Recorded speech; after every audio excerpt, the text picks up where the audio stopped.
Hi, welcome back to the Teams Insider podcast. In this show, I talked to Vandana Thomas about what's gone with Teams Phone Mobile in 2023 and what we can expect in 2024. Thanks everybody for the support this year, and many thanks to Luware, the supporter for this podcast. And if you're watching this at time of release, I hope you have a happy holidays. On with the show. Hey everybody, welcome back to the show. Excited for this one. Whenever we have Vandana on and we get into Teams Phone Mobile, we always get loads of views and loads of interest because it's clearly a hot topic. So Vandana, welcome to the show. For those that don't know you, could you just give us a brief intro of your role? Yes. So I'm Vandana Thomas. I am in our calling and operator integrations team. I'm a group product manager there, and my role is to make sure that we have a very strong mobility strategy for Teams Phone. So I work with me and my team. We work with operators across the world to bring a mobility strategy that works both for the operators and us. Awesome. I think you work in one of the most interesting and potentially disruptive areas of Teams, in that bringing mobile and UCaaS together, which obviously we've had FMC for years, but this is a new approach to this. This is like properly tied into the platform, not just forking or SIM ringing. So it's really exciting. Look, can we talk about, it's been in market for a year now, can we talk about where we are in terms of operators and coverage? Yes, I'm really excited. We now are in 9 different countries. We still have just 6 operators. We've been able to leverage some of our operator partnerships to launch in multiple geos, which was very nice. So our latest has been Telia in Norway, and Discom we just launched Liechtenstein. I can never pronounce that. I feel like only locals can pronounce that properly. Yeah, let me go over the ones that we are launched in. So we are right now, of course, we launched with Rogers in Canada and Telia in Sweden first a year ago. Then Verizon in the US, DT, Deutsche Telekom in Germany, T-Mobile Germany. Then we came with Com in Switzerland, then British Telecom in the UK. Yeah, we finally got BT in the UK. I was waiting on that one. Yes, you've been made, and you are on Teams Phone Mobile now, are you? Yeah, I got some SIMs from BT kindly. Yeah. He's now begging me for SIMs to go on. No, I'll give a lot of credit to both BT and Deutsche Telekom. Both of them turned up SIMs for me to test, which was kind of them. Yeah. So then we have Telia Denmark, Telia Norway, and then we've signed a whole bunch of contracts for next year. We will see at least another 10 markets come alive next year. We've also recognized this thing that oftentimes customers want choice within the same country. So let's say you have the US Verizon, but if you go to any large enterprise, they have mobile contracts with all 3 large operators here, which is T-Mobile, AT&T, and Verizon. So it's similar everywhere, right? We will be coming in UK with another two more operators very soon. Yeah, and I think, like, obviously for the operators, it's great to have a period of exclusivity. Starts to give them a jump start on their investment. From a customer's perspective, if I'm going down the Teams Phone Mobile route, even if I love the operator that's got it, it's nice to know that in 12 months when I contractually renew, I've got an option, because otherwise I get addicted to the product and I'm potentially stuck on that operator. So yeah, I think inevitably having choices is going to be great. Yes, indeed. But yeah, we are very excited. What I love is almost maybe a year or 2 ago, we had to work with operators a lot, trying to get the business case understood by operators. But as more and more operators are rolling out 5G, and as I think we're going to have something like 1 billion smartphones on 5G by the end of 2023, which is almost here. That's what I saw in the Ericsson Mobility Report, which is huge, right? Which, if you look at it, that's just 5G. But if you look at the entire set of mobility smartphones out there are close to 6 billion smartphones out there, which are... It dwarfs computers, it dwarfs laptops, it dwarfs like M365 users. That's the primary device for a lot of people often. Yes. It's now very clear to the operators that to differentiate their offers, they do need to work with the hyperscalers, the collaboration services providers like us. And there are so many future use cases. AI, think about that, like how much investment everybody has to do to come to par with what we've already accomplished. It's now, I think, a slam dunk deal. We're at this point of time that operators and customers must understand that a mobile calling experience or a mobile experience that you thought was table stakes today is just a voice immersive experience. But as you go into the future, you want much more productivity coming for your road warriors and for the other mobile workers. Let's talk about AI, because obviously CoPilot and AI is like the thing of 2023 and definitely the thing inside Microsoft. We've got CoPilot now on Teams phone and across channels and chat and everything else as well.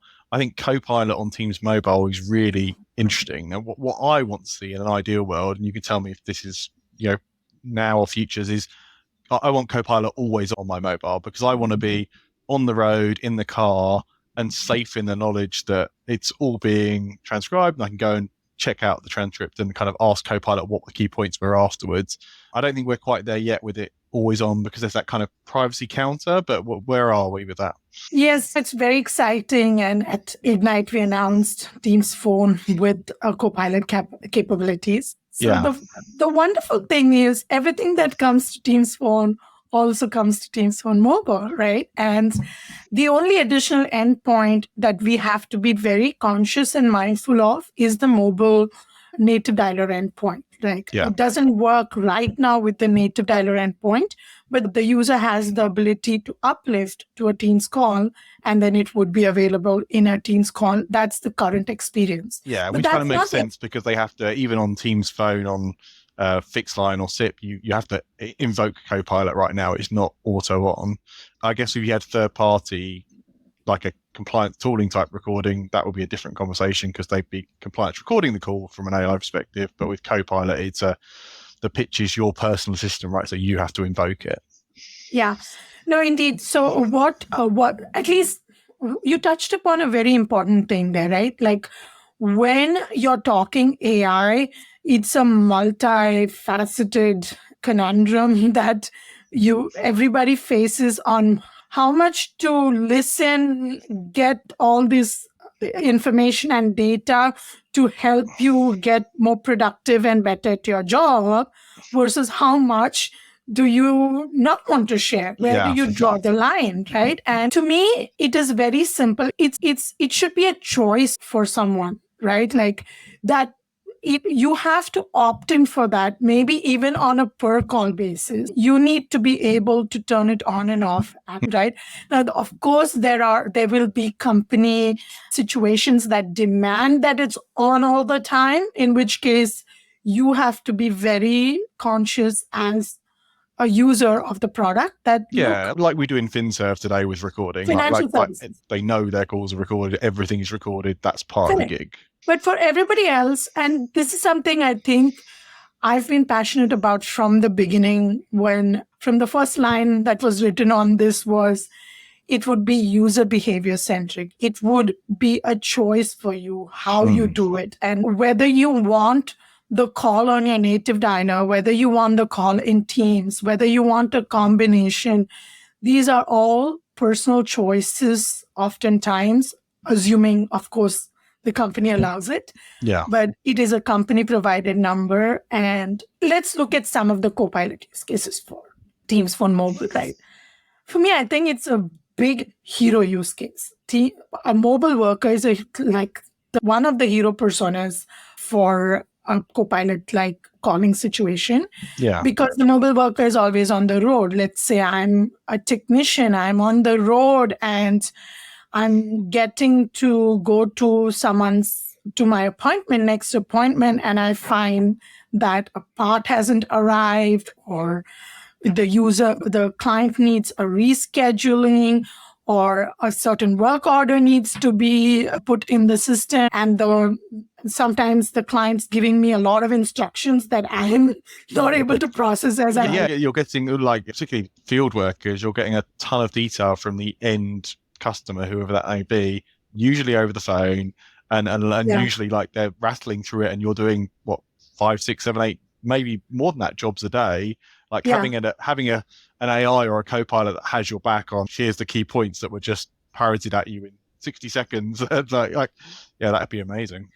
Yeah, how many times have you had this wish? I hope I had an assistant in this car taking and putting them into the systems. But think of the world where I've had that discussion and I'm saying, hey, hold on, let me turn CoPilot on so that I can have my assistant take notes. Yeah. And the assistant, so you turned it on, Will. The assistant takes notes. And if there are notes in there that says a purchase order needs to be created, it connects me to my ServiceNow tool. Not that ServiceNow is the only tool, but an example. But yeah, like it. Yeah. And then it populates all the information that you've taken in. The link comes back both to the customer, the client, and you confirm that this is indeed the agreement. Submit it, sign the DocuSign, be done with it. Think about that. Like you did it all while driving. Yeah. The other example is scheduling conflicts. Okay, like, all right, this is not working today. Today there is something happening. I can't have you come over. And then I as a technician gets this opportunity to say, okay, let's reschedule. I don't have visibility into my calendar. No, the AI gets it. It knows who the caller is. It says, okay, reschedule. I'll send you an SMS or an email as a customer. The technician's out now because it's not even their job anymore. It's just going back to the scheduling system. But they don't have to then talk back to head office to be like, oh, you need to reschedule this thing. Yeah. Indeed. So it's just the tip of the iceberg. I think there's so much to be unpacked here. And I love that the operators are leaning on us to solve some of these. And I love that we chose the path of integrating deeply with them so that a lot of information can be exchanged securely without breaking customer trust and the security. And that to me is great. And customer choice. Makes sense. CoPilot's very new. Let's put it back to today. It's in market. Who are the use cases you're seeing this with? Is it for everybody? Is it mainly frontline? Is it knowledge worker? What are you seeing work well today? Yeah, it's been an interesting mix. I was telling somebody the other day, there isn't a bad fit for this. If you have a corporate provided number today, there isn't a bad fit for Teams Phone Mobile.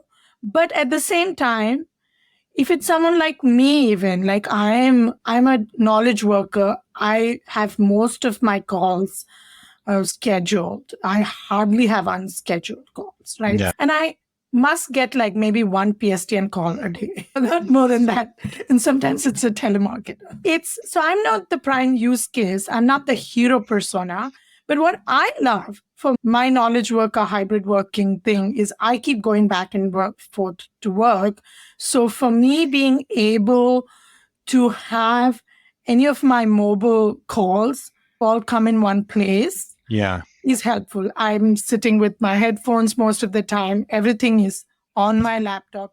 It helps me that I'm not having to touch this brick again. Yeah, your call history is there, your voicemail there. So just for the convenience sake of that, and but I'm not really the hero person. I'm like the nice to have. So maybe my company might not really say, "Hey, should I pay $4 or $5 more than what I'm already paying for?" Yeah, and that's an interesting consideration, right? Is that at the moment the operators are all charging dollars uplift on their plan. Depends on who the operator is, depends on what your deal is. But right now, your accounting team has to justify, I could get fixed line for X or TPM for Y.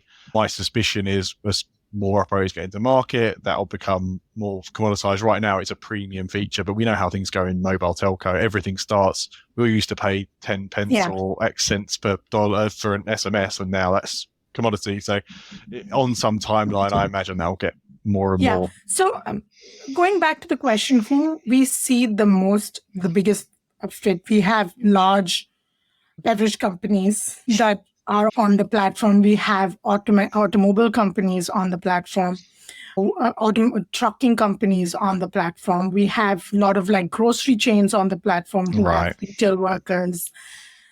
It's an FSI, of course, is FSI is the slam dunk because of the recording scenario, right? Yes. It just makes sense. So to me, I look at this as people who have largely mobile workforce. Doesn't matter what type of company it has been, the mix has been all over the place, right? It's just that who sees most value for this is people who have mobile workers that are largely like the travel consultants, the sales consultants, the account managers. Yeah. Sales is a great organization.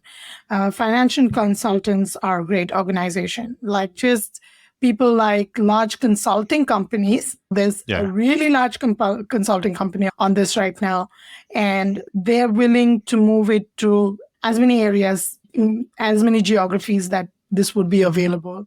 But their consultants are traveling all the time. So they have mobile numbers and mobile devices bought for them. Yeah. Then delivery drivers and like for bottling companies, etc. That has been a good use case. Banks are not just financial, yes, but wealth management companies, banks. And the other is like very state and local departments. They're very interested in this. And this especially is very curious in Canada and in the US. There's a lot of state and local bodies, organizations that want to do this. Interesting. I guess it's worth calling out for those listening to this show is it's not that you have to buy it for everybody scenario. You can mix and match on a per user basis between Operator Connect, direct routing, Microsoft calling plans, and Teams Phone Mobile. So as you said earlier, it might just be field sales. It might be the delivery drivers. You could have the rest of Teams be on, I don't know what we even call it, but like fixed line and a subset on TPM. Absolutely. And that's such an important point to call out, Tom, right? You have a portfolio of Teams Phone product types that your company can leverage. You don't have to have the same type for everybody in your organization. Yeah. We have 4 main products: the calling plans, the direct routing, Operator Connect, and Teams Phone Mobile. All 4 of these can be in your company. And we are also looking for ways, as you might have heard, we have this whole private line, and then we have the shared calling, and also like multiple numbers that's going to come soon. So we recognize that even though we talked about single mobile business provided numbers, mobile numbers, and we were always one Teams phone number, we recognize there are several geographies, several use cases where people need 2 numbers, or at least. And the great thing is there is all types available to you. You want one-on-one fixed line and a mobile number per person? Great, we'll have a solution for that. You want to have a mobile number for 10 of you, but have one private line that is shared between the 10 of you, or not private line, but a shared number between you. We have all kinds. And if you need a private line that's just for specific use cases, that's cool too. Yeah, so we're inheriting some of those Teams Phone routing capabilities, number presentation capabilities, because it's routing through Teams. We're getting those benefits on the mobile native dialer endpoint. Automatically. And I think I've talked to you about this previously, right? If you think about how much innovation there has been in voice calling over the last, 100 years. VoLTE was the best thing, that IMS was the best thing that happened. But after that, what, right? But if you think about just tying, if you today have a mobile number, and if you just think about how much more just keeps coming to you just by whatever it might be. It's a $2 up charge. I don't know what you will negotiate between the operator and Microsoft. It's a gift that keeps giving. The value is just keeping on increasing. It's like you invest in it once, start training your users to get used to your number now living in the cloud, in a collaboration cloud. and then realize every new benefit that comes. I'll give you an example, which is so fantastic, which I learned recently. I'm not learned recently, but it dawned upon me recently, right? That we always tooted about the voltage and the quality of service you get from being on a cellular call while you are out and about. And oftentimes people came back and told us, but it is very noisy. I like the fact that when I'm on Teams, there's good noise cancellation, right? Now, think how much of that has been amped up with what we announced at Ignite recently with voice isolation. We are training to isolate your voice. And that way, it's such a good immersive experience, such a distraction-free experience. Don't have to hear the dog barking in the back. Don't have to hear the children yelling. Don't have to hear the soccer cheers in the back. Yeah, so again, we're going to inherit some of those platform benefits on the phone call. Yeah. That's exciting. The other one that really excited me was the prioritized voicemail notification. If you're expecting a call and it goes to voicemail and it's now available as a secure prioritized notification that you can view and review, it's so much more than just using your regular voicemail. I never check my cellular voicemail. I don't know why, but it's just not part of my workflow. It's not a thing. It's so funny. I cannot tell you how many discussions, how many meetings, and how many calls have I had to have with every operator that comes on board, talking about voicemail and about customers talking about voicemail. And I'm like, here's a benefit that you're getting the works with the voicemail on Teams.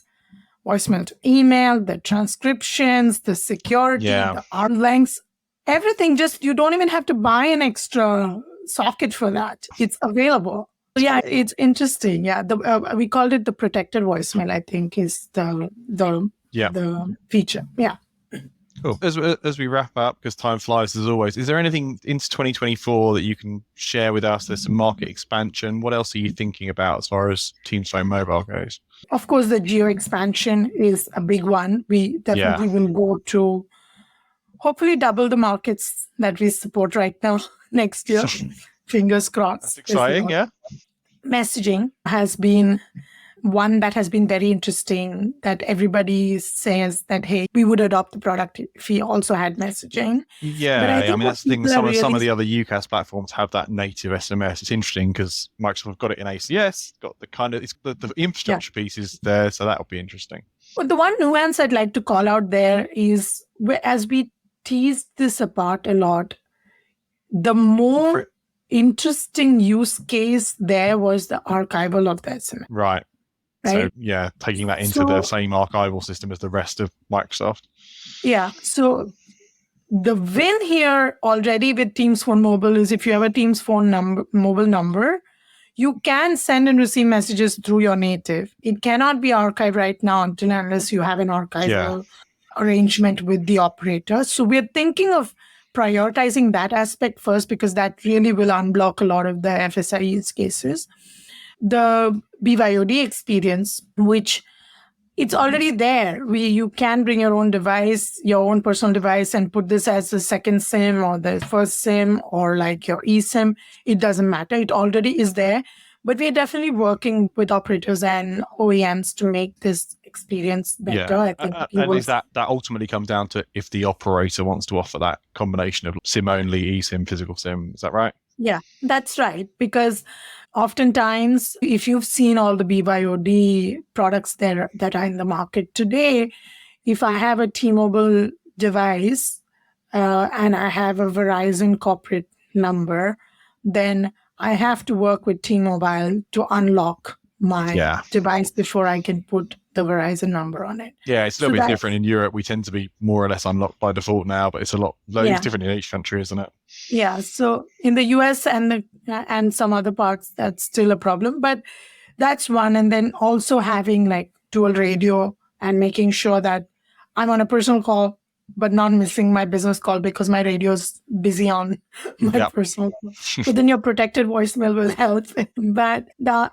Some things that we are very excited about is like all these advanced mobility use cases, the enhanced AI experiences that I talked about. Those are things, all of these Ignite announcements, just making sure that they seamlessly work with the native dialer is one area of focus that we'll have. Then the other one is like 5G and the quality of service promise and how the operators are working with us on making sure we bring that onto Teams as well. So that's another exciting one, leveraging slicing and QoS boosts and things like that would be things that... Awesome. It's going to be an exciting year then. I'll be keeping a close eye on it, particularly the market coverage, because that's really interesting to see how that comes along. But thanks for taking the time to share with us. Always good to get your view of the world as well. Appreciate it. And no doubt we'll have you back again, maybe mid next year, and we'll see where we are with coverage and AI. That would be good. Awesome. Yeah, thank you. It's always a pleasure, Tom, talking to you. You get this product, you've tried this product, and I love all the love you give this product. So thank you very much for that, and happy holidays. Yeah, thanks, Vandana. Happy holidays.